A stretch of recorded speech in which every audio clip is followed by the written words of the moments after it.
My name is Hemant Oberoi and I am a chef. The thing I know best is cooking, so I try to spread joy through my food.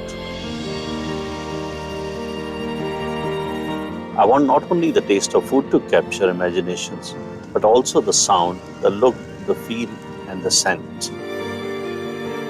That's what motivates me to experiment with the food. Now, people's expectation from me has reached sky high. Most of the times, I don't disappoint. But there are times in my life where even my skills were tested to its limits. Those times when I was asked to cook for internationally traveled connoisseurs of food and styles, celebrities who are used to the best and the finest. What could one cook for them has indeed been a challenge. That's when I had to dive into my innermost creativity and outdo even my best. It's in these circumstances that I have come out with some of my most celebrated dishes. So let me share my experiences and journeys into some of my most iconic dishes.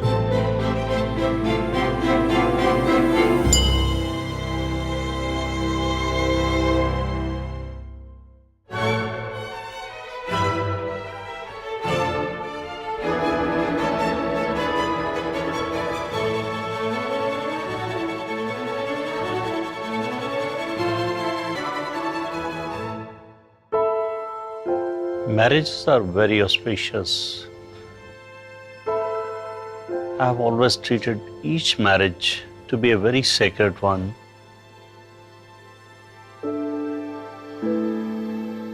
To create the concept for the weddings, it has been very, very unique. And every time I thought out of the box to do something different. Today, let me take you to a dreamland, a wonderland, what I created, a temple cuisine of India.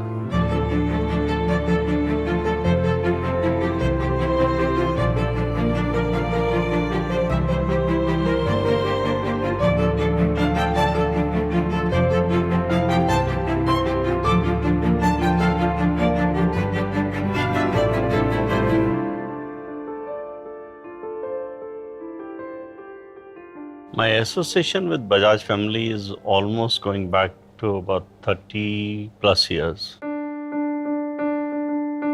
And it so happened that every function of theirs, every ceremony in the family, whether it was engagement, whether it was anniversaries, or whether it was a good function of the company, it always took place in Taj.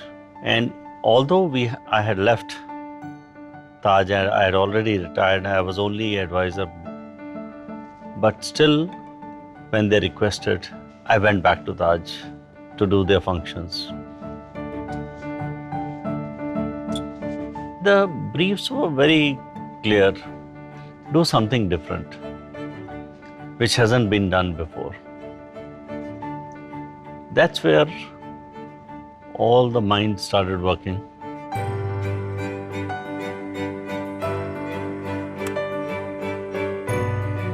Some of the research work I had already done, and I said, why not to implement this? And that research work had taken me to various temples.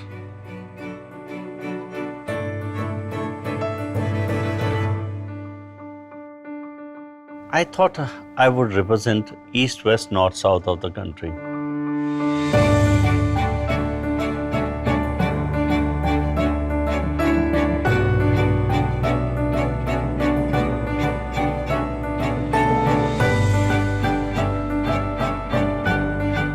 I could have done Sabrimala, Tirupati, and all these temples from one area. South has got more temples than anybody else. But I wanted the entire country to be represented. And the foods are so different from each other. And that's why I said, no, it has to be Jagannath Puri, it has to be Golden Temple, which represents, and then Natwara, and then we did the Tirupati one. This brings back the memories of Golden Temple of Amritsar. When we took our granddaughter over there, it brings so much of warmth that you feel like sitting over there, helping in cooking, serving, and cleaning up of dishes. Let me cook for you today the dishes which are so pure and related to that temple. Hi guys. Weddings, weddings, weddings. You must be wondering what I brought today. Yes, sir. The most sacred Khada Prasad, which is a prasadam of Golden Temple, which I'm going to give to all of you to taste. During the wedding, I wanted to imply one thing was that the ingredients have come from each area. If it was a pure ghee being used in Tirupati, the flavor is slightly different from the pure ghee what is being used in the Golden Temple. It's purely on the feed of the animals, the milk quality what you get, it's totally different.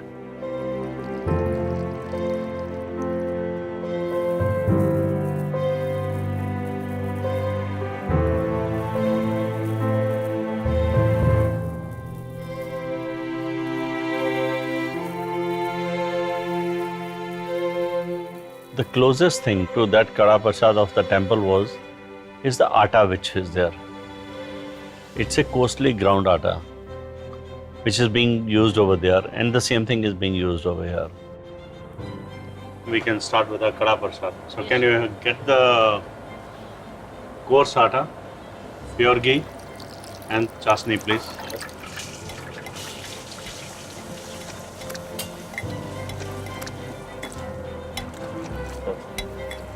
You know how in the Gurdwara it is being served? This Khada Prasad.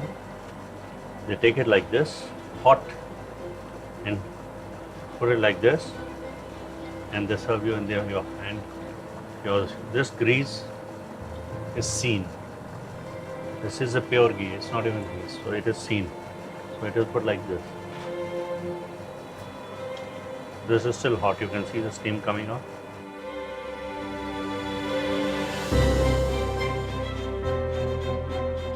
We go to pray in the temples only and have the prasadam and come back and we say, God forgive us for all our sins. But I go to the temple and bring something more than praying. Okay, God bless me to create more and more out of this place.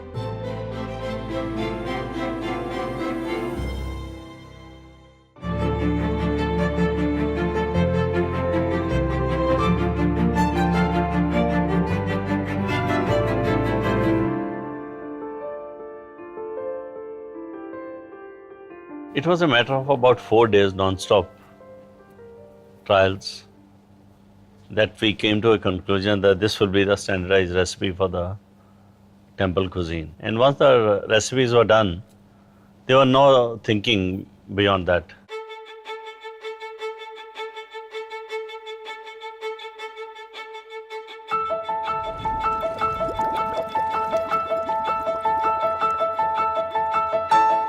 Martaban Ke Choley was created a couple of years back. The whole thought process started with the martabans and the chili pickle into it.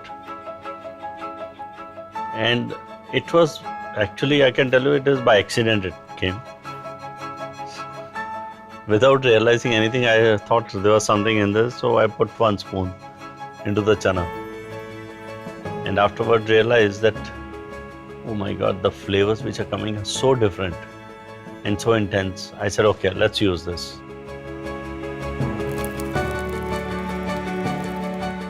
These are the big red chilies which are air dried. We remove the seeds and then we make a paste of all the, like panchphoron of the spices, very finely pounded.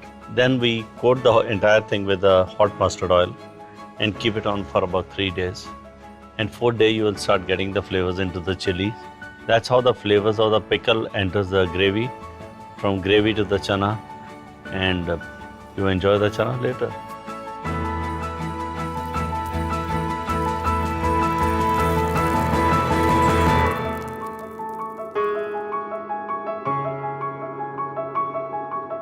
What we can do is this chana, which is already soaked. Yes, sir. Since it's a smaller quantity for every household and everything, for we people in bulk, we can use the bigger handis, bigger everything. But I think Bajaj pressure cooker is fantastic. First of all, while cooking the chana, we have to take extra precautions on the quality of the chana. Secondly, soaking and boiling of chana. They say when you pick up the chana, you hit it against the wall. If it gets stuck to the wall, chana is cooked. That doesn't mean you splash all the chanas on the wall and there's nothing to cook. Okay? So let's get that. Let's get some chopped onion, tomatoes, ginger garlic paste, green chili juliennes, and all the ground spices.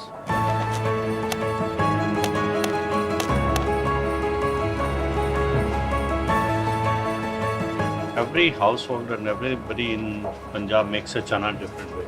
This is a different recipe, probably what I saw in the house and what I saw in a lot of gurdwaras also. So it's a combination of about 2-3 recipes which have been combined, and one of the very old recipes which I've found. So I've done that.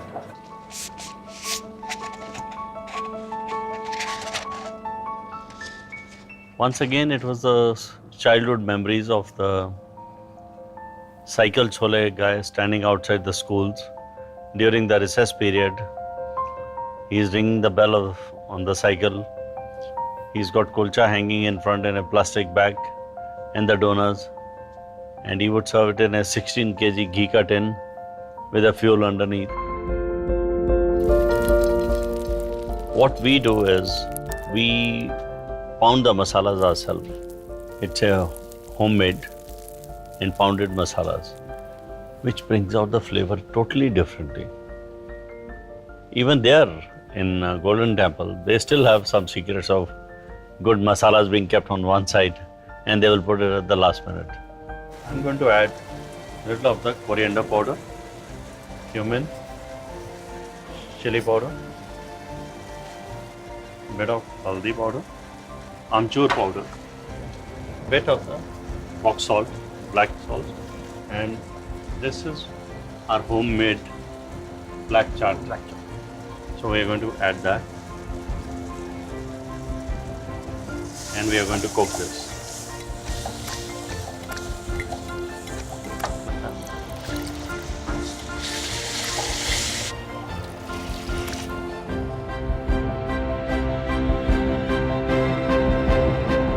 Three-fourths of the chana is cooked. Yeah.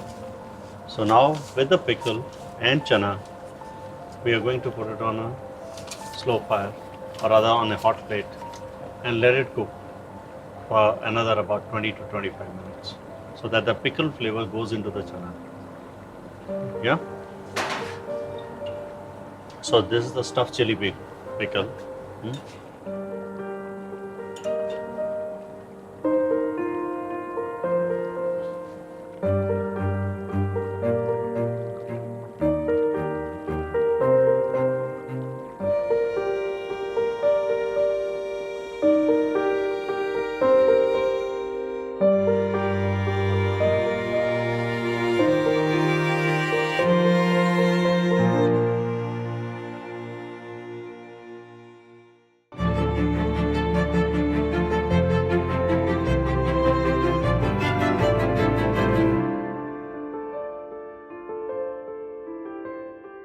During the wedding, all those buffet counters were depicting the temple. And the food of that temple was put together, right from starters or the appetizers to the main thing, what containers it was served in, whether it was an earthenware or the copper vessels, or no chefing dish as a chefing dish was used. What we had done was we had made a variation of the kulcha which we had made a tomato mozzarella kulcha for them, which was like an instant hit.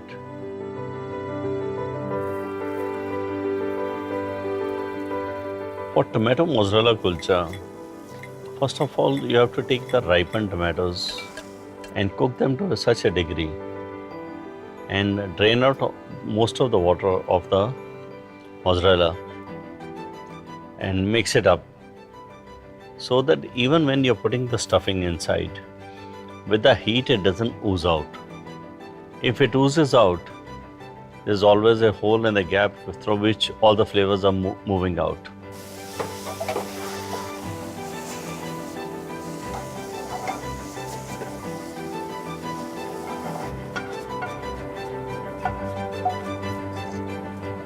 I'm going to add little cumin powder to this. Yes. And little of the chaat masala.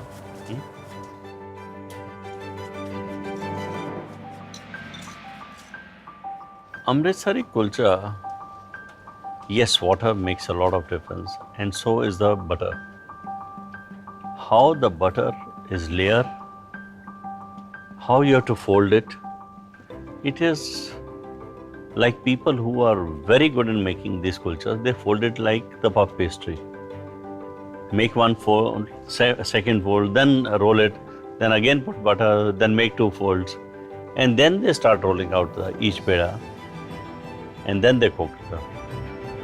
And that's where the butter oozes out from the kulcha. And mind it, in that city, they put the butter right on top of that also. One has to be very, very careful how you make the stuffing, how you put it inside, and how it is put on the tandoor. So people who are scared of tandoors, they always take a griddle plate and cook it on that.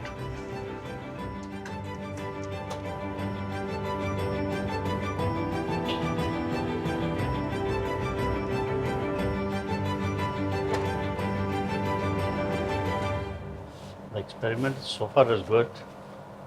It's holding on. The biggest fear is sometimes when the cheese melts and how does it come out? You never know from where it comes out. Yes. Try your hand, burn your hand once or twice. It'll be good.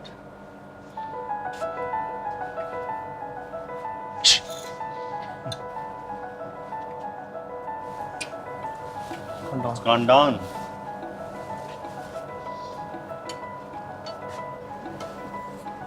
Ah, it's beautiful. See the butter now. Utterly butterly. Tomato mozzarella. Want to try?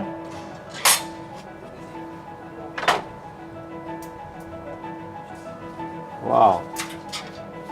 It's beautifully, it's melted.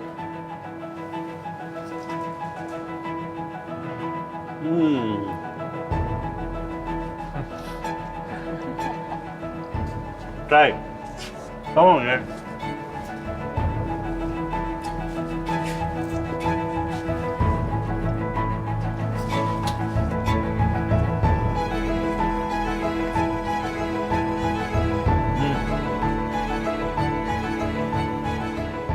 Everybody's mouth is shut.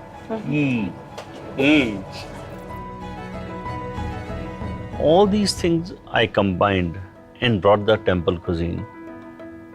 And when we did the wedding, we had 4 different temples. And we brought the prasadam from each temple. Somebody went specially to get the prasadam. And every guest on the way out was given a small box of prasadam, which contained very little quantity of the prasadam of all the 4 temples. So that was the, and everybody went back, wow.